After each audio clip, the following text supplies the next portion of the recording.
Hello friends, welcome to editorial analysis by simplified civil services. आज 15 March को total 3 article discuss करेंगे। First article जो discuss करेंगे वो है has poverty really drop to 5% in India.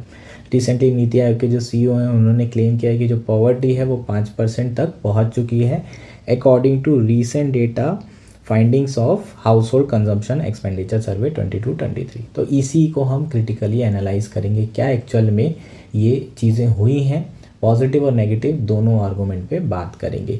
Next article जो discuss किया जाएगा वो है Bhutan opening move it's Gelephu gambit. ये गैलोफू गैम्बिट क्या है, गैलोफू टाउन क्या है, इसको किस तरीके से डेवलप कर रहे हैं, प्लेसेस इन न्यूज़, ये सारी चीज़ें कवर करेंगे। प्री के पर्सपेक्टिव से कहीं ज़्यादा इंपॉर्टेंट है, मेंस के पर्सपेक्टिव से भी ओके इंपॉर्टेंट है। हमारा लास्ट आर्टिकल होगा आज का सबसे इंपॉर्टेंट आर्टिकल, वो है what are the causes of flare up in eastern Congo. जो ईस्टर्न कॉन्गो कन्फ्लिक्ट है, कीवो कन्फ्लिक्ट है, इसके बारे में डिटेल में चर्चा करेंगे। लास्ट ईयर कॉन्गो से रिलेटेड 2 क्वेश्चन आए थे, इनडायरेक्ट क्वेश्चन थे, इस बार डायरेक्ट क्वेश्चन दिखेंगे। तो प्लीज़ कॉन्गो से रिलेटेड जो कन्फ्लिक्ट है उसको डिटेल में आप लोग एक बार ज़रूर पढ़िएगा, मैंने यहाँ एक्सप्लेन करने की कोशिश की है। ठीक, जो की टर्म्स होंगे उसको ध्यान रखेंगे, प्लेसेस इन न्यूज़ होगा उसको ध्यान रखेंगे। प्री में इस बार दोबारा आएगा, 100% आएगा। ठीक है, अगर आपको एनालिसिस समझ में आ रहा है तो प्लीज़ आप लोग लाइक करिए, कमेंट करिए, शेयर करिए एंड सब्सक्राइब करिए। आइए शुरू करते हैं हमारा एनालिसिस। हमारा फर्स्ट आर्टिकल है has poverty really drop to 5% in India. यह आर्टिकल द हिंदू में आया है।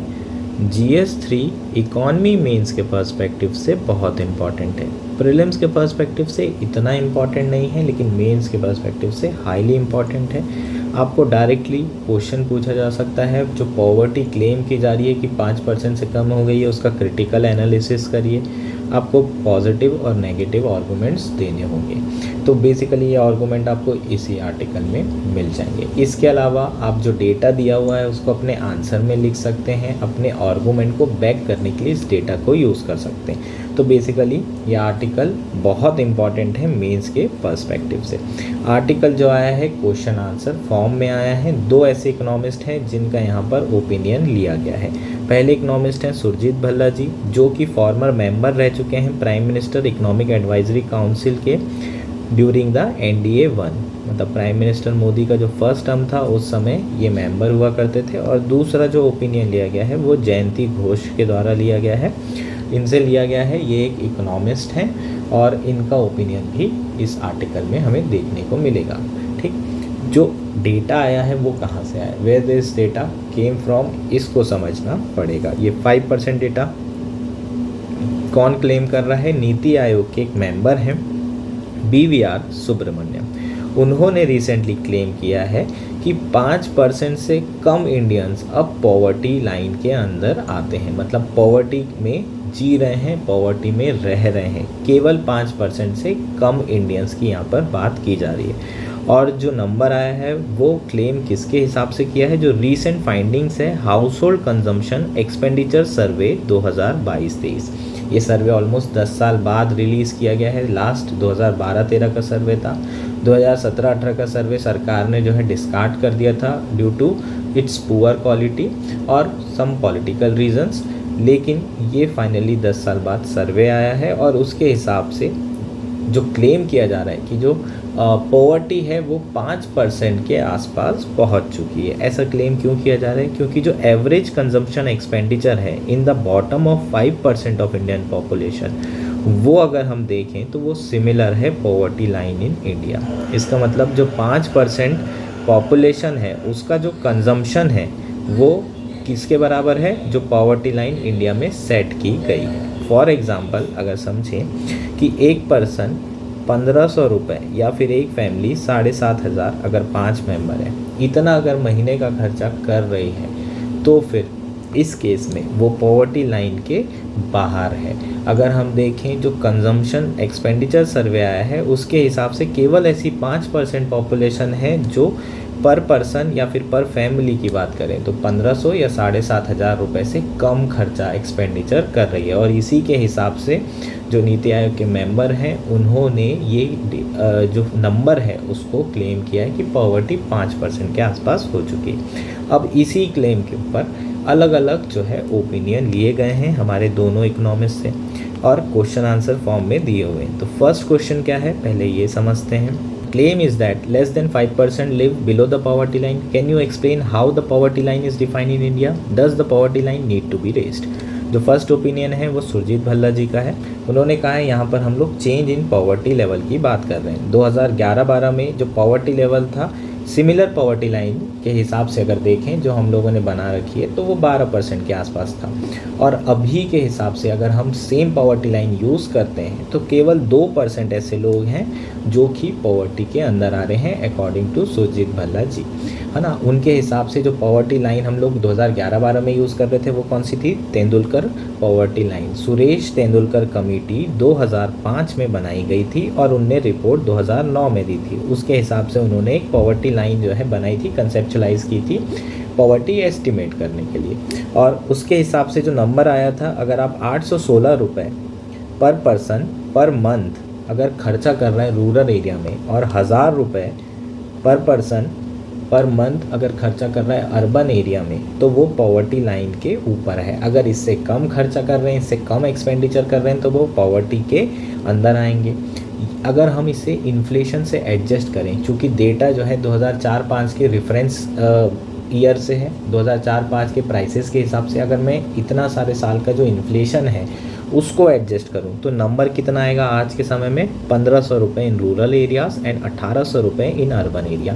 मतलब एक पर्सन अपने ऊपर अगर 1500 रुपये पर मंथ खर्चा कर रहा है, अगर वो गांव में रहता है, तो वो पॉवर्टी लाइन के बाहर है। 1800 रुपये कर रहा है अर्बन एरिया में, तो वो पॉवर्टी लाइन के बाहर है, according to Tendulkar poverty line. और हमारा जो कंजम्पशन एक्सपेंडिचर सर्वे है उसके हिसाब से केवल 5% ऐसे लोग हैं जो कि इससे कम खर्चा कर रहे हैं। तो अकॉर्डिंग टू सुरजीत भल्ला जी 2% से 5% के अराउंड पॉवर्टी होनी चाहिए। लेकिन अगर तेंदुलकर कमेटी की बात करें तो इसमें जो पॉवर्टी का लाइन दी हुई है वो एक्सट्रीम पॉवर्टी के लिए, मतलब जो लोग बहुत ज़्यादा पॉवर्टी में बहुत ज़्यादा डेप्रीवेशन फेस कर रहे हैं। अगर आप देखें तो उसके बाद एक और कमेटी बनाई गई थी, जब उसका नाम था रंगराजन कमेटी। 2011-12 के सर्वे के हिसाब से जो कंज्यूमर एक्सपेंडिचर सर्वे हुआ था 2011-12 में, उसके हिसाब से रंगराजन कमेटी बनी थी और उन्होंने जो नंबर दिया था वो कहीं ज़्यादा बड़ा था और कई सारे लोग थे जो पॉवर्टी के अंदर आ रहे थे। तो जो पॉवर्टी लाइन थी उसको बार को बढ़ा दिया गया। अभी सरकार जो है कौन से नंबर को कंसीडर कर रही है?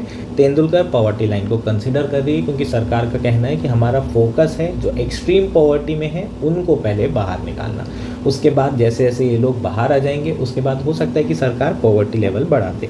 अगर हम बात करें वर्ल्ड बैंक की लोअर मिडिल इनकम लाइन की, तो उसके हिसाब से अगर हम पॉवर्टी कैलकुलेट करते हैं तो 25% के आसपास जो रूरल एरिया है वहाँ पर लोग इस लाइन के हिसाब से पॉवर्टी में आएंगे, और अर्बन एरिया में लगभग 11% लोग। ओवरऑल देखें तो 21% लोग पॉवर्टी के अंदर आने वाले। तो ये जो डेटा है ये बेसिकली एक्सट्रीम पॉवर्टी शो कर रहा है, ओवरऑल पॉवर्टी शो नहीं कर रहा है। और इसलिए इस पॉवर्टी लाइन को रेस करने की ज़रूरत है ताकि ज़्यादा से ज़्यादा लोगों को, है ना, बीपीएल के अंदर जो बेनिफिट्स मिल रहे हैं उनको भी मिल पाए। जस्ट जो बीपीएल के ऊपर हैं, है ना, 1505 रुपये अगर कोई एक्सपेंडिचर कर रहा है तो और 1495, तो इनमें ज़्यादा फ़र्क तो नहीं है अबो पॉवर्टी लाइन और बिलो पॉवर्टी लाइन। तो हमें इन लोगों को भी कंसिडर करना चाहिए पॉवर्टी के अंदर, ताकि इनको भी जो बेनिफिट्स मिल रहे हैं सरकार की द्वारा इन्हें भी मिल सके। नेक्स्ट हम जयंती घोष जी की बात कर लेते हैं, उनका ओपिनियन क्या है। उनके हिसाब से जो पॉवर्टी लाइन है वो इनएडिक्वेट है। उसके कुछ रीजंस उन्होंने दिए हैं। पहली बात तो ऑफिशियली कोई भी पॉवर्टी लाइन डिक्लेयर नहीं की गई है सरकार के द्वारा। जो ऊपर पॉवर्टी लाइन यूज़ की जा रही है वो तेंदुलकर लाइन है, जो 2004-05 में तेंदुलकर कमेटी बनी थी, उनकी जो रिकमेंडेशन आई थी उसके हिसाब से जो पॉवर्टी लाइन बनी थी उसे इस्तेमाल किया जा रहा है और उसी को इन्फ्लेशन से एडजस्ट किया गया है। वही लाइन जो 816 थी अब वो 1500 पहुंच गई है अगर हम इन्फ्लेशन एडजस्ट कर लें, क्योंकि 2005 जो 4-5 ईयर है वो रेफरेंस ईयर था, उसके बाद इन्फ्लेशन बहुत बड़ा है। तो इन्फ्लेशन अगर हम ऐड ऑन करते चले जाएं तो नंबर कितना आ जाएगा? 1500 रुपये पर पर्सन पर मंथ। इतना अगर खर्चा कर रहे हैं तो आप पॉवर्टी लाइन से बाहर हैं, और ये रूरल एरिया की है। 1000 रुपये थी उस समय जो तेंदुलकर कमेटी में दी थी, वो 1000 रुपये पर पर्सन पर मंथ थी। अर्बन एरिया में अगर आप रिसाइड कर रहे हैं वो बढ़कर 1800 हो गई अगर हम इन्फ्लेशन एडजस्ट कर ले तो, ठीक, जो अभी मैंने ऊपर भी समझाया था। तो ये जो हमारे नंबर हैं पॉवर्टी लाइन है जो तेंदुलकर के हिसाब से, इसमें केवल एक्सट्रीम पुअर ही इंक्लूड होते हैं, ठीक। एक्सट्रीम पुअर जो लोग हैं वही इंक्लूड हो रहे हैं। और मैंने अभी बताया था कुछ लोग जो अबव पॉवर्टी लाइन होंगे वो भी उनको भी उतनी ही ज़रूरत होगी सरकार की मदद की जितनी बीपीएल वाले हैं। ठीक, तो पहला इशू ये है कि ये जो 5% है ये एक्सट्रीम डेस्टिट्यूशन और एक्सट्रीम पुअर का नंबर है फर्स्ट। दूसरा ये कहा जा रहा है कि जो तेंदुलकर कमेटी यहाँ पर यूज़ की जा रही है वो अपने आप में ही सफिशिएंट नहीं है। वो जो क्राइटेरिया है वो ही जो कंसेप्चुलाइज किया गया है वो अपने आप में सफिशिएंट नहीं है, ब्रॉडर नहीं है, बहुत ही नैरो क्राइटेरिया लिया गया है। क्या क्राइटेरिया लिया था हमने तेंदुलकर कमेटी में? Minimum calorie requirement. अगर कोई person 2400 kilo calorie per day अगर कंज्यूम करता है और वो रूरल एरिया में रह रहा है, 2100 किलो कैलोरी अर्बन एरिया में रह रहा है और इतना कंज्यूम कर रहा है, तो वो पॉवर्टी से बाहर है। इसी को यहाँ पर क्या किया गया है, मॉनिटरी फॉर्म में कन्वर्ट कर दिया गया है और इसी के हिसाब से 816 और 1000 जो नंबर हमें दिख रहा है पर मंथ का। ठीक, ये हमारा क्या है, कैलोरी बेस्ड रिक्वायरमेंट है। अगर इतना आप कैलोरी ले रहे हैं, इतना आप भोजन कर रहे हैं, तो फिर आप पॉवर्टी में नहीं हैं, इतना आप एक्सपेंडिचर कर रहे हैं। तो अब नंबर देखोगे तो 2400 रूरल के लिए, अर्बन के लिए किस ऐसा क्यों? गांव में रहने वाले लोग किसानी करते हैं, मेहनत करते हैं, उन ज़्यादा मेहनत करते हैं, इसलिए उनको ज़्यादा किलो कैलोरी की आवश्यकता होती है। अब अर्बन में रहने वाले लोग टेबल में बैठ के, लैपटॉप में बैठ के काम करते हैं, तो उनको उतनी ज़्यादा रिक्वायरमेंट नहीं होती, इसलिए 2400 और 2100 यहाँ पर दोनों में अलग अलग नंबर देखने को मिल रहा है। ठीक है, तो यहाँ हमने जो कैलोरी रिक्वायरमेंट थी उसके हिसाब से तेंदुलकर कमेटी ने अपनी रिकमेंडेशन दी थी। लेकिन क्या पॉवर्टी में जो डेप्रीवेशन आता है सिर्फ खाने वाला ही है? ऐसा नहीं है कि जो लोग हैं जीने के लिए उनको अच्छे एजुकेशन की ज़रूरत होती है, अच्छी हेल्थ की भी ज़रूरत होती है और इसके अलावा शेल्टर की भी ज़रूरत होती है, कपड़ा हो गया, तो ये सब भी तो खर्चा करना होता है। सिर्फ खाने के ऊपर खर्चा करने से तो जीवन नहीं चलता है। तो ये सारी चीज़ें बास्केट में इंक्लूड नहीं की गई थी। रंगराजन कमेटी में ये सारी चीज़ें इंक्लूड की गई थी और उसके कारण जो पॉवर्टी लाइन आई थी वो बहुत ज़्यादा बड़ी थी और उसके कारण जो पॉवर्टी नंबर थे वो बहुत ज़्यादा बढ़ गए थे। तो सरकार को लगा इतने बड़े नंबर, 30% पॉवर्टी एकदम से हो गई थी, 21% से 30%, 9% नंबर जो है बढ़ गया था, इसलिए सरकारों ने उसको भी डिस्कार्ड कर दिया, बोला हमें फोकस करना है जो एक्सट्रीम पुअर हैं उस पर। ठीक, तो ये जो दूसरा आर्गूमेंट इनका है कि तेंदुलकर लाइन भी अपने आप में सफिशिएंट नहीं है। तो ये दो जो है आर्गूमेंट इनके द्वारा, जयंती घोष जी के द्वारा दिए जा रहे हैं। नेक्स्ट क्या क्वेश्चन है ये देख लेते हैं।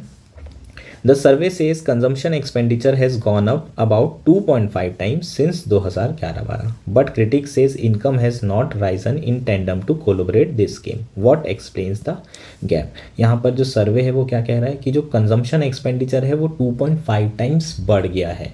ठीक है, 2011-12 से अगर हम देखें पिछले 10 सालों में, लेकिन क्रिटिक्स का ये कहना है कि इनकम इतनी बड़ी नहीं, कंजम्पशन इतना ज़्यादा कैसे बढ़ सकता है। तो इस गैप के पीछे रीज़न क्या है? पहला जो ओपिनियन है वो सुरजीत भल्ला जी का होगा। उनका ये कहना है कि जो 2.5 टाइम्स है ये नॉमिनल टर्म्स में, नॉमिनल टर्म्स का मतलब क्या होता है, यहाँ पर हम इनकम को भी इन्फ्लेशन को भी इंक्लूड कर रहे हैं। जब भी रियल और नॉमिनल आता है, नॉमिनल में हमेशा इन्फ्लेशन क्या होता है, ऐड रहता है, और अगर रियल की बात करते हैं तो उसमें से हमेशा इन्फ्लेशन को एडजस्ट करना पड़ता है, माइनस करना पड़ता है। तो नॉमिनल टर्म्स में देखें तो नॉमिनल टर्म्स में 2.5 टाइम्स कंजम्पशन बढ़ा है, क्योंकि प्राइसेस बढ़े हैं ना यार, इसलिए ऐसा लग रहा है कि जो 2012 में जो एक्सपेंडिचर हो रहा था उससे कहीं ज़्यादा एक्सपेंडिचर, 2.5 टाइम्स एक्सपेंडिचर हो रहा है, क्योंकि इन्फ्लेशन बहुत राइज हुआ है। अगर रियल नंबर की बात करेंगे तो रियल कंजम्पशन पर कैपिटा कितना बढ़ा है, केवल 40% बढ़ा है रियल टर्म्स में। ठीक, तो 0.4 टाइम्स, और ये कोई बहुत ज़्यादा बड़ा नंबर नहीं है। अगर आप वेजेस की भी बात करेंगे तो पीरियोडिक लेबर फोर्स सर्वे का अगर आप डेटा उठा के देखें तो जो एग्रीकल्चर वर्कर हैं उनकी जो वेजेस है वो 3.2% पर ईयर इंक्रीज हुई है सिंस 2011। तो रियल वेजेस कहीं ना कहीं बढ़ी है। उसके अलावा अगर आप इनकम टैक्स देखें तो इनकम टैक्स रिटर्न बहुत ज़्यादा बढ़ चुका है, तो कहीं ना कहीं जो सैलरीड एम्प्लॉय है उनकी इनकम भी बढ़ रही है और इसी कारण कंजम्पशन भी बढ़ रहा है। तो ये जो है यहाँ पर क्या दिया गया है, रीज़न दिया है सुरजीत भल्ला जी के द्वारा। अब जयंती घोष जी का जो ओपिनियन है उसे देख लेते हैं। वो जो डेटा सुरजीत भल्ला जी का है उससे डिसएग्री कर रहे हैं। उनके हिसाब से बहुत सारी स्टडीज़ को अगर अकाउंट में लिया जाए तो रियल वेज का जो डेटा है वो 2017 के बाद से केवल 1% के आसपास per annum real wages rise हुई है। ऊपर क्या क्लेम किया जा रहा था, कितनी रियल वेजेस बढ़ी है, 3.2% पर ईयर सिंस 2011-12, लेकिन ऐसा नहीं है अकॉर्डिंग टू जयंती घोष जी, बहुत सारी स्टडीज़ को अगर काउंट किया जाए तो। इनफैक्ट उनका ये भी मानना है कि जो कंस्ट्रक्शन वर्कर हैं उनकी जो वेजेस है रियल रियल वेजेस वो तो गिर चुकी है। और जो लेटेस्ट सर्वे का रिजल्ट आया है PLFS का, जिसमें एम्प्लॉयमेंट बहुत ज़्यादा इंक्रीज हुआ है, जिसे सेलिब्रेट भी कर रही है सरकार, वो बेसिकली किस कैटेगरी में है? Self employment category. Self employment category में भी कौन सा है? फैमिली एंटरप्राइजेस में। बहुत सारे लोग फैमिली एंटरप्राइजेस में जॉब कर रहे हैं, बेसिकली अपने ही घर के धंधे में ही जो है एज अ फैमिली हेल्पर काम कर रहे हैं। तो अपने घर के बिजनेस में अगर काम कर रहे हैं तो उनका एम्प्लॉयमेंट तो मिल गया, लेकिन क्या उन्हें सैलरी मिलेगी? नहीं। तो वो जो है अनपेड फैमिली हेल्पर्स कहलाएंगे। ठीक, तो अनपेड फॉर्म ऑफ वर्क है ये, और इसमें आपको कोई सैलरी नहीं मिलेगी, तो ओवरऑल सैलरी तो बढ़ ही नहीं रही है। तो रियल कंजम्पशन कैसे बढ़ सकता है? पहली बात ये उठाई जा रही है जयंती घोष जी के द्वारा। दूसरा ये कहा जा रहा है कि जो PLFS सर्वे है उसमें जो वुमेन वर्कर है जो कि अनपेड है, उसका नंबर भी बढ़ गया है 37.5%। ये कितना था? 32% 2011-12 में, और 2017-18 में कितना हो गया है? 37.5। अगर हम लोग सिर्फ पेड एम्प्लॉयमेंट रेट की बात करें तो केवल 48% ऑफ मेन हैं और 13% ऑफ वुमेन हैं जो कि पेड वर्क कर रहे हैं, जिन्हें कुछ ना कुछ सैलरी मिल रही है। तो फिर ये कहना कि जो फैमिली एंटरप्राइजेस में काम कर रहे हैं उनकी इनकम बड़ी होगी या ओवरऑल इनकम बड़ी होगी, ये थोड़ा क्वेश्चनेबल है। ठीक, तो पहला आर्गूमेंट इनका ये है कि ओवरऑल जो है रियल वेजेस इतनी बड़ी नहीं है। दूसरा, रियल कंजम्पशन की इन्होंने बात की कि रियल कंजम्पशन 3% पर एनम आया है, और NSSO के सर्वे के हिसाब से वो कैसे आया है? तो इनका ये मानना है जो कंजम्पशन लेवल है टॉप 10 to 15%, जो कि अपने आप रिच पीपल हैं, 10 से 15%, जो कि बहुत ज़्यादा पैसा कमा रहे हैं, ये बहुत ज़्यादा कंजम्पशन कर रहे हैं। जो नीचे के लोग हैं, जो बॉटम डिसाइल के लोग हैं, बॉटम 10 to 20% लोग हैं, उनकी हालत अभी भी बहुत ज़्यादा ख़राब है। तो ओवरऑल अगर हम देखें तो जो टॉप रिच लोग हैं, टॉप में हैं जो, उन्हीं की इनकम बढ़ रही है और उन्हीं का कंजम्पशन बढ़ रहा है। तो हमें यहाँ ओवरऑल कंजम्पशन बढ़ता हुआ दिखाई दे रहा है। ठीक, उसका इन्होंने जस्टिफाई कैसे किया है? There is stagnation in demand for two wheelers, sales are less than they were in pre demonetisation period. मतलब 2016 के पहले भी अगर देखें तो उसके हिसाब से जो टू व्हीलर की सेल्स है वो बहुत ज़्यादा नहीं बढ़ रही है, उसकी जो डिमांड है वो स्टेगनेंट है।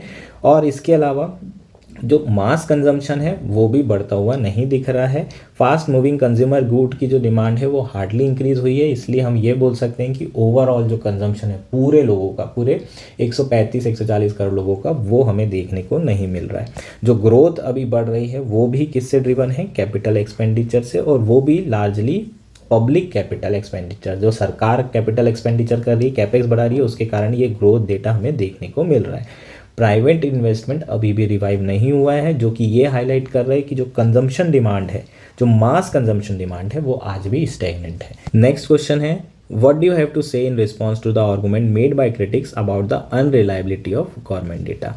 तो सुरजीत भल्ला जी का यहाँ पर क्या कहना है? बेसिकली क्वेश्चन ये है कि जो गवर्नमेंट का डेटा है वो अनरिलायबल है। बहुत सारे क्रिटिक्स जो है ये सारी चीज़ें पिन पॉइंट कर चुके हैं। तो यहाँ पर सुरजीत भल्ला जी कह रहे हैं कि उनको डिस्कशन जो है गवर्नमेंट डेटा का नहीं, प्राइवेट डेटा का करना चाहिए। प्राइवेट डेटा की जो क्वालिटी है वो बहुत ज़्यादा ख़राब देखने को मिल रही है। जैसे कि centre for monitoring Indian economy का एक डेटा यहाँ पर इन्होंने कोट किया है, जिसमें female labour force participation rate India का यमन और इराक से भी लोअर बताया गया है। इसका मतलब यह है कि केवल 9% महिलाएं जो हैं इंडिया में काम कर रही हैं, और ये जो डेटा है ये काफ़ी ज़्यादा क्वेश्चनेबल है अकॉर्डिंग टू सुरजीत भल्ला जी। और इसलिए जो है ऐसे डेटा का, जो प्राइवेट डेटा है, उनकी क्वालिटी पे क्वेश्चन उठना बहुत ज़्यादा ज़रूरी है और डिस्कशन भी होना चाहिए। उनका ये भी मानना है कि जो गवर्नमेंट का डेटा है, जैसे कि 2017-18 का कंज्यूमर एक्सपेंडिचर सर्वे था जिसे रिलीज़ नहीं किया गया due to its bad quality, उसको रिलीज़ किया जाने चाहिए था, और उसमें क्या क्या फ्लॉज हैं उसको डिस्कशन किया जाना चाहिए था, उसमें डिबेट किया जाना चाहिए था, ताकि जो डेटा की क्वालिटी है उसे इम्प्रूव किया जा सके। लेकिन ज़्यादा फोकस प्राइवेट सेक्टर के डेटा पे करना चाहिए।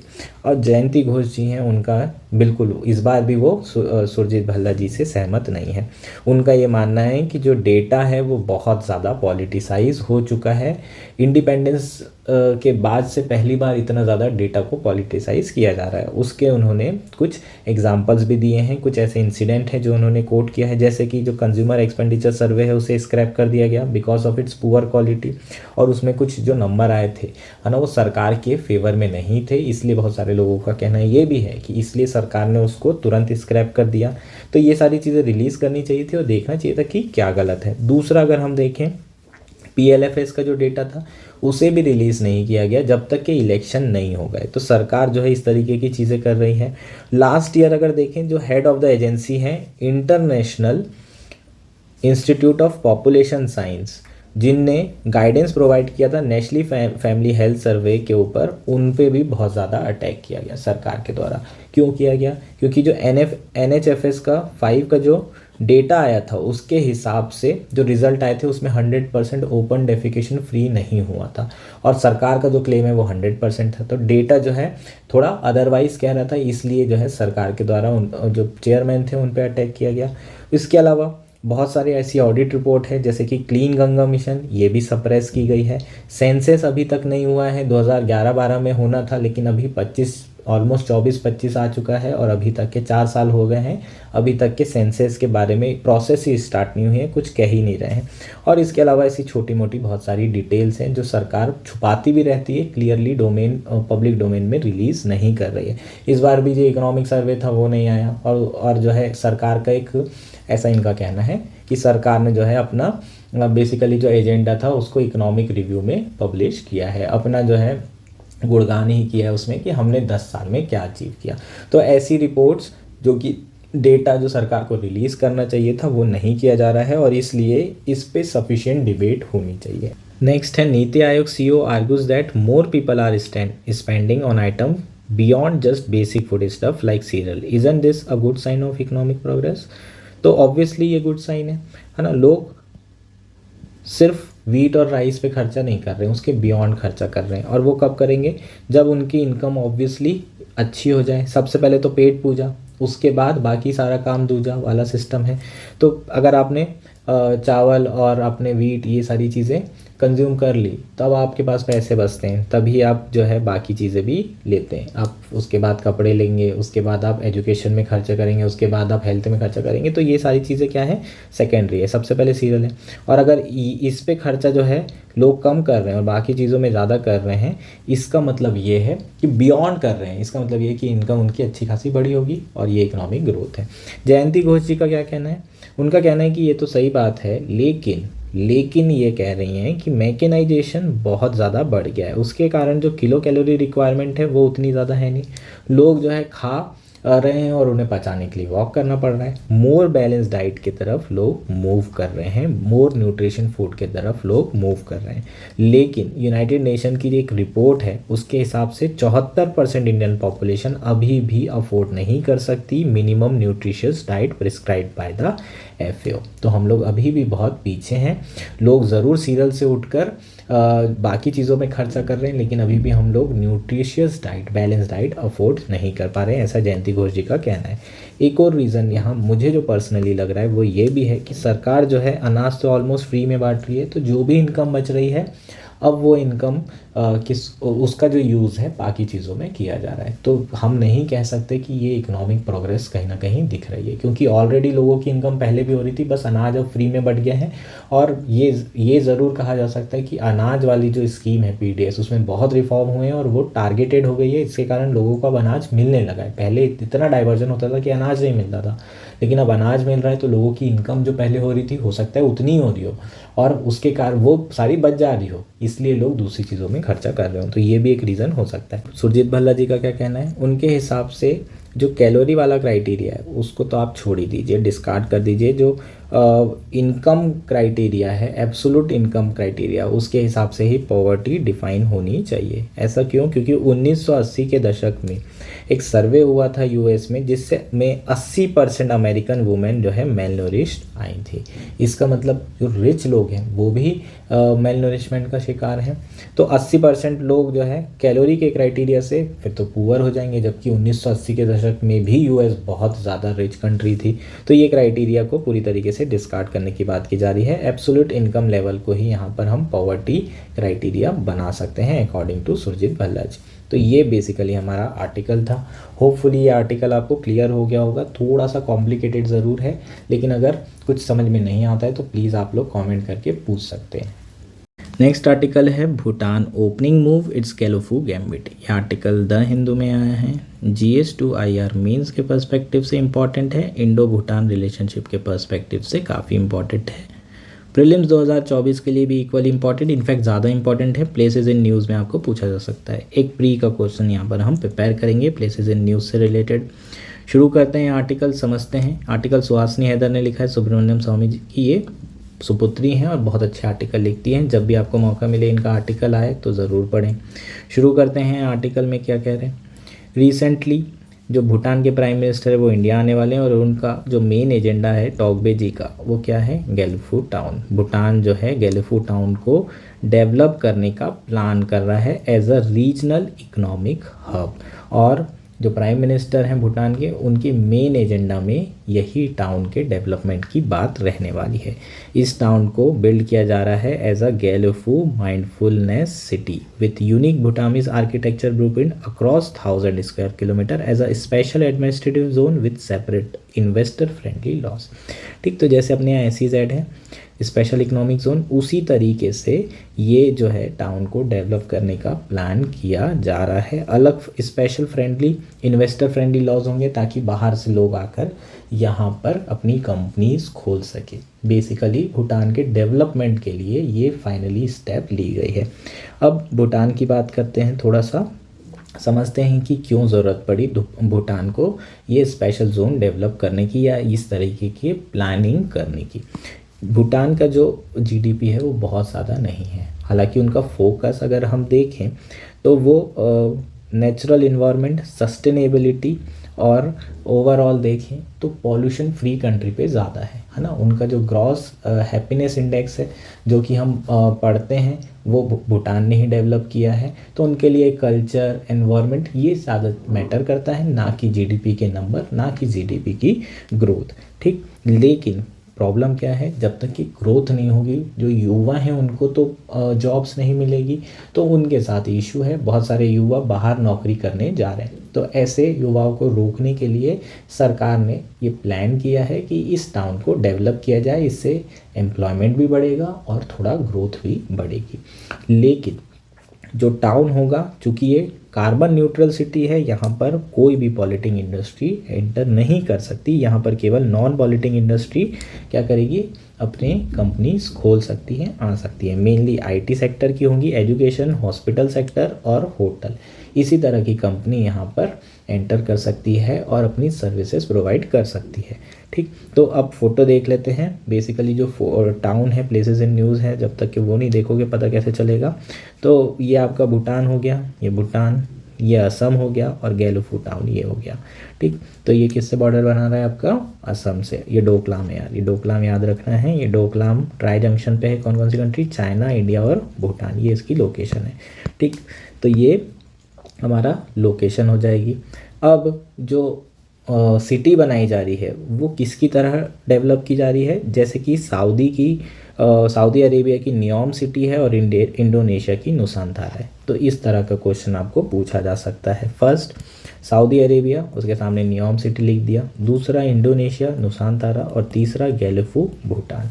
ठीक, तो तीनों सिटीज़ जो है एक ही तरीके से डेवलप की जा रही है। हालांकि जो भूटान वाली है वो सिटीज़ में केवल नॉन पॉल्यूटिंग इंडस्ट्री ही क्या कर सकती है, एंटर कर सकती है। ये सारी चीज़ें आपको ध्यान रखना है। अब कुछ चैलेंजेस हैं इस गेलफू टाउन के। पहला क्या है, यहाँ पर पानी बहुत गिरता है, बहुत ज़्यादा फ्लडिंग यहाँ पर होती है। तो इस बेसिकली टाउन को आप अगर डेवलप कर रहे हो, फ्लडिंग बहुत ज़्यादा है तो दिक्कत आ सकती है। तो ये एक बहुत बड़ा चैलेंज है।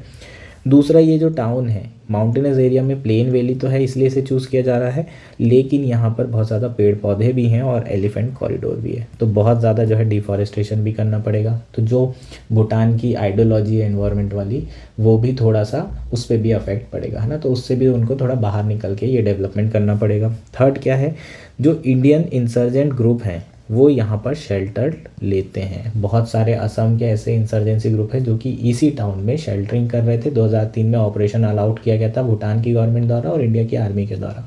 ठीक, तो ये बेसिकली सिक्योरिटी पर्पज़ से भी उतना सही टाउन नहीं है। और चौथा लैंडलॉक है, ऑब्वियसली लैंडलॉक आपको फोटो में भी दिख रहा है। तो डिपेंड किसके ऊपर करता है, पूरा का पूरा इंडिया पे। अब इंडिया के पास क्या ऑप्शन है, यहाँ पर इसकी बात की गई है। इंडिया के पास ऑप्शन है कि यार ये टाउन को जो है डेवलप करना ज़रूरी है। क्यों, अगर इंडिया ने डेवलप नहीं किया तो क्या पता चाइना जो है यहाँ पर भी बाजी मार ले। जैसे हम्बन टोटा इंडिया ने इग्नोर किया था और श्रीलंका के रिलेशन उसके बाद से ही बहुत अच्छे हो गए हैं। ठीक, तो इसलिए इंडिया के पास ज़्यादा ऑप्शन नहीं है। हालांकि इन्वेस्टमेंट अगर जो इंडिया करेगा उसको कुछ रिटर्न नहीं मिलने वाला है गुडविल के अलावा। इनफैक्ट इंडिया की जो कुछ जॉब्स है वो भी जा सकती है, क्योंकि यहाँ पर अगर टाउन में क्या होगा, डेवलपमेंट होगा तो बहुत सारी जो सर्विसेज है वो ईस्ट टाउन से प्रोवाइड होगी नॉर्थ ईस्ट को, तो नॉर्थ ईस्ट के लोगों का नुकसान भी हो सकता है। लेकिन इंडिया के पास ज़्यादा ऑप्शन नहीं है, क्योंकि चाइना कार्ड लेकर बैठा है और इंडिया को डेवलप करना ही पड़ेगा। ज़्यादा ऑप्शन इसमें जो है इस आर्टिकल में बात की है कि इंडिया के पास ज़्यादा ऑप्शन नहीं है, गुडविल पूरी मिलेगी इंडिया को, है ना, और इंडिया और भूटान के रिलेशन बहुत ज़्यादा स्ट्रॉन्ग हो जाएंगे। तो ये बेसिकली हमारा पूरा का पूरा आर्टिकल था। होपफुली आर्टिकल क्लियर है आपको। हमारा लास्ट आर्टिकल है what are the causes of flare up in eastern Congo. ये आर्टिकल द हिंदू में आया है। प्रीलिम्स 2024 के लिए यार बहुत इंपॉर्टेंट है। लास्ट ईयर ही आपको कॉन्गो से रिलेटेड 2 क्वेश्चन पूछे गए थे, इनडायरेक्टली क्वेश्चन आए थे। एक तो कोबाल्ट वाला पूछा था, एक कॉन्गो बेसिन पूछा था। तो ये बहुत इंपॉर्टेंट है। ये रीजन हमेशा से न्यूज़ में रहता है और ये इसी कारण से आपको डायरेक्टली क्वेश्चन नहीं पूछा था, इनडायरेक्ट क्वेश्चन पूछा था। जो कॉन्गो कॉन्फ्लिक्ट है, जो कीवू कॉन्फ्लिक्ट है, वो बहुत समय से न्यूज़ में है। एक फॉरगॉटन कन्फ्लिक्ट है जिसे भूल चुके हैं। इजराइल पैलेस्टीन चल रहा है, यूक्रेन रशिया चल रहा है, इसलिए इस पर इतना ध्यान जा नहीं रहा है वर्ल्ड कम्युनिटी का। लेकिन ये एक बहुत बड़ा कन्फ्लिक्ट है। इनफैक्ट आप ये भी कह सकते हैं कि सेकेंड वर्ल्ड वॉर के बाद अगर सबसे ज़्यादा जान किसी कन्फ्लिक्ट में गई है तो वो कीवू कन्फ्लिक्ट में गई है। कीवू बेसिकली जो डेमोक्रेटिक कॉन्गो है उस कंट्री का एक प्रोविंस है, ईस्टर्न प्रोविंस है। ठीक, तो ये आपका जो है मान लीजिए कि ये मैप है, ये डीआरसी का, डेमोक्रेटिक रिपब्लिक ऑफ कॉन्गो का। उसमें जो ईस्टर्न पार्ट है उसमें नॉर्थ कीवू एक प्रोविंस है, साउथ कीवू प्रोविंस है, और इसी प्रोविंस के ऊपर ये कन्फ्लिक्ट का नाम है। ये कन्फ्लिक्ट भी आपको पूछा जा सकता है, कीवू कन्फ्लिक्ट, डायरेक्टली प्रीलिम्स में डायरेक्ट क्वेश्चन भी आ सकता है। रिसेंटली न्यूज़ में क्यों है, क्योंकि दोबारा से क्लैशेज शुरू हो गए हैं eastern democratic Republic of Congo में। और जो फाइटिंग चल रही है वो किन किन के बीच में चल रही है, रवांडन बैक M23 ग्रुप और कॉन्गोलिस आर्मी के बीच में। कौन से रीजन में हुई है ये, साके और न्यांजले, ये 2 रीजन आपको याद रखना है। प्लेसेस इन न्यूज़ में आपको पूछा जा सकता है। ठीक है, तो यहाँ पर आप देख सकते हैं न्यांगेजी, ये जो रीजन है ये ईस्टर्न साइड में है ना। तो ये प्लेसेस इन न्यूज़ में आपको दोनों रीजन के बारे में आ सकता है। ठीक, अब जो कन्फ्लिक्ट है उसको समझते हैं। इसकी शुरुआत कब हुई थी, 1994 में इस कन्फ्लिक्ट की शुरुआत हुई थी। 2 सिविल वॉर से ये कन्फ्लिक्ट ओरिजिनेट हुआ था। 1994 में लगभग 8 लाख माइनॉरिटी, इथनिक तुत्सीस और हुतू मॉडरेट्स, इनकी जो है हत्या कर दी गई थी एक्सट्रीमिस्ट हुतूस के द्वारा केवल 100 दिनों में। और इसे ही रवांडन जीनोसाइड कहा जाता है और ये सबसे बड़ा जीनोसाइड है ना। वर्ल्ड वॉर 2 के बाद अगर देखें तो सबसे बड़ी संख्या में लोगों को मारा गया था। जो ट्राइब है तुत्सिस और हुतो मॉडरेट्स, इनको जो है मारा गया था हुतो एक्सट्रीमिस्ट के द्वारा। ये कहाँ पर हुआ था, रवांडा कंट्री में हुआ था। अब इसका ईस्टर्न कॉन्गो से या फिर कॉन्गो से कैसे लेना देना है ये समझते हैं। उस समय जो यहाँ पर प्रेसिडेंट थे वो थे मोबुतु सेसे कातो। ठीक, ये जो है डिक्टेटर थे और इनकी जो फॉरेन पॉलिसी थी उसके कारण ये बेसिकली सारी चीज़ें हुई थी, ऐसा रवांडा, बुरुडी और युगांडा का कहना है। इन्होंने अपने ईस्टर्न एरिया में, कीवू एरिया में बहुत सारे ऐसे ग्रुप्स थे जिनको पनाह दे के रखे थे, जो कि रवांडा में, बुरुंडी में और युगांडा में रिबेल कर रहे थे। ठीक, तो इन लोगों का ये मानना था, रवांडा का और बाकी दोनों कंट्री का, कि बहुत बड़ा हाथ इस डिक्टेटर का है हमारे यहाँ पॉलिटिकल इनस्टेबिलिटी होने का। ठीक, तो ये जो इतना बड़ा रवांडन इथनिक जीनोसाइड हुआ था, उसके बाद रवांडा में कौन सी गवर्नमेंट बनी, तुत्सी बैक गवर्नमेंट बनी, है ना। अब ये माइनॉरिटी वाली जो गवर्नमेंट थी वो जब एक बार बन गई तो इन तीनों कंट्री ने मिल करके, प्लस इसी जगह के कॉन्गो के ही जो अपोजिशन लीडर हैं कबीला, उन्होंने भी इन तीनों कंट्री का साथ दिया और इन लोगों ने मिलकर के वॉर की। किसके अगेंस्ट में, कॉन्गो के अगेंस्ट में, डेमोक्रेटिक रिपब्लिक ऑफ कॉन्गो। उस समय उसका नाम क्या था, जायर नाम था। ठीक, बाद में जब वॉर हुई तब इसका नाम बदला गया और जो नए लीडर जो कि प्रेसिडेंट बने वो कौन थे, कबीला थे। ठीक, तो कबीला जो है उनकी ताजपोशी हुई और फर्स्ट वॉर हुई। अब प्रॉब्लम क्या हुई, सेकेंड वॉर भी हुई। ऐसा इसलिए हुआ क्योंकि जो एक्सट्रीमिस्ट हुतूस थे वो अभी भी वहाँ पर रह रहे थे। एक्सट्रीमिस्ट हुतूस कहाँ पर रह रहे थे, ईस्टर्न कॉन्गो में, और रवांडन गवर्नमेंट ने कहा कि इनको आप बाहर करिए। जो नए आपके प्रेसिडेंट थे कबीला, उन्होंने ये करने से मना कर दिया और दोबारा से वॉर हुई। उसके बाद बहुत मतलब ये वॉर भी बहुत बड़ी वॉर थी, बहुत लोगों की जान गई। 1998 में ये वॉर हुई थी और उसके बाद फिर धीरे धीरे पीस एग्रीमेंट साइन हुए। जो पीस एग्रीमेंट साइन हुए वो कौन कौन से थे ये आपको याद रखना है। अप्रैल 2002 सन सिटी एग्रीमेंट, प्रिटोरिया एकॉर्ड और लुआंडा एकॉर्ड, ये तीनों आपको याद रखना होगा। 1 2 3 ये आपको पूछा जा सकता है यार प्रीलिम्स में, रिसेंटली इन द न्यूज़ किस कन्फ्लिक्ट से रिलेटेड हैं ये सारे एग्रीमेंट, है ना। और आप लोग जो है सोचोगे इजराइल पैलेस्टीन नहीं होगा, अभी तो वही चल रहा है, तो ये ध्यान रखेंगे। यहाँ से क्वेश्चन बहुत ज़्यादा चांसेस है कि आपको पूछा जाए। अब जो M23 है वो क्या है, वो रिसेंटली बना है। ये M23 बेसिकली जो हुतू मिलिटियाज है उसके अगेंस्ट में बना है तुत्सी बैक्ड रिबेलियन ग्रुप, ठीक है। तो ये बेसिकली तुत्सी का रिबेलियन ग्रुप है जिनका नाम है M23 और मार्च 23 मूवमेंट के नाम से जाना जाता है। इसको रवांडा गवर्नमेंट की पूरी बैकिंग है। चूँकि कॉन्गो, ईस्टर्न कॉन्गो में अभी भी जो हुतू मिलिटियाज हैं वो वहीं रह रहे हैं, तो ये जो M23 है ये इन पे हमेशा अटैक करते रहते हैं। और जो हुतू मिलिटियाज हैं वो कॉन्गो आर्मी के साथ मिलकर इनसे फाइट कर रहे हैं। ये होपफुली सारी चीज़ें आपको समझ में आ गई होगी। जो रीसेंट अटैक हुआ है वो कहाँ पर हुआ है, गोमा में। इन्होंने रीसेंट अटैक गोमा में किया था। गोमा यहाँ दिख रहा है क्या, यहाँ पर नहीं दिख रहा है पर गोमा भी, अच्छा हाँ ये है, ठीक, ये आपका गोमा हो गया, ठीक। ये भी आपको याद रखना है प्लेसेस इन न्यूज़ में, ठीक। गोमा कहाँ पर है, कॉन्गो में है, प्लीज़ इसको ध्यान रखेंगे, प्लेसेस इन न्यूज़ आ सकता है। तो ये जो रीसेंट अटैक हो रहा है उसके बाद यूनाइटेड नेशन ने कहा है कि आप लोग जो है ये अटैक को बंद करिए। रवांडा गवर्नमेंट को कहा है कि तुम अपना सपोर्ट ख़त्म करो, और M23 को भी बोला है कि आप जो है अपने जितना आप अटैक कर रहे हैं उसको आप वापस ले लीजिए, नहीं तो जो UN पीस कीपिंग फोर्स है उन्हें भी काउंटर अटैक करना पड़ेगा, है ना। यहाँ पर UN पीस कीपिंग फोर्स काफ़ी समय से डिप्लॉयड है और कॉन्गो जो आर्मी है उनके फेवर में है वो, है ना। और इनके रवांडा और बाकी युगांडा कंट्रीज़ हैं उनके अगेंस्ट में, और जितने भी रेबेलियन ग्रुप हैं उनके अगेंस्ट में काम कर रही है। यहाँ पर कोशिश की जा रही पीस बना रहे लेकिन बन नहीं पा रहा है। ये बेसिकली हमारा आर्टिकल था। जो मेन टर्म है आपके वो क्या क्या है, कीवो कन्फ्लिक्ट, ये तीनों एग्रीमेंट, प्रिटोरिया, लुआंडा और अप्रैल 2002 सन सिटी एग्रीमेंट, ये आपको पूछा जा सकता है। इसके अलावा सिटी जो टाउन है जो न्यूज़ में है वो है गोमा, साके और न्यानसले। ये तीनों चीज़ आपको याद रखना है। कन्फ्लिक्ट अगर याद नहीं भी है तो भी कोई दिक्कत नहीं है, बस इतना ध्यान रखेंगे। That's it for today, thank you and enjoy your day.